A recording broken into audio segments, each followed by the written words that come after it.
Θα το σπαλεί. Gibraltar, a rock, he stays.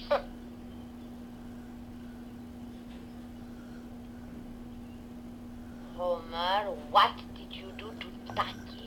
Δεν είναι άνθρωπος αυτός. Αυτός είναι καταστροφή.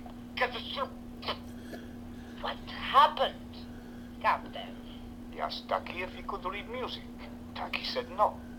He asked Taki why does he not learn. Taki said I'm too old.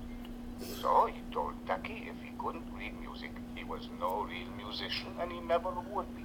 Amen. So Taki began to cry and said he would never play again. Homer, when will you learn? Captain, where is Taki? He locked himself in the bathroom.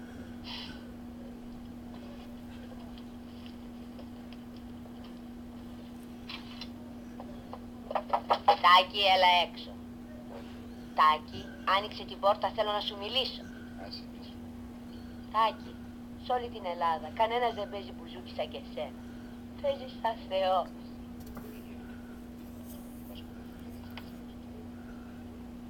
Τάκη, άκουσε. Αυτοί που βρήκανε τις νότες, τις στέλνανε για να βάλουν στο χαρτί τη μουσική. Έτσι δεν είναι? Εσύ τι γεννάς τη μουσική και οι άλλοι χρειάζονται τις νότες τους για να βάλουν στο χαρτί αυτό που παίζεις. Αν εσύ δεν παίξεις, τι να τις κάνουνε τις νότες τους? Άχρηστες είναι. Βλέπεις, Τάκη μου? Τάκη! Τάκη! Τάκη! Τα πουλιά μπορούν να διαβάσουν μουσική. Όχι. Λοιπόν, τι λες?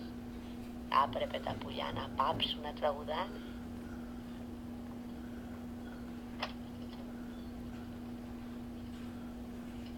Εντάξει!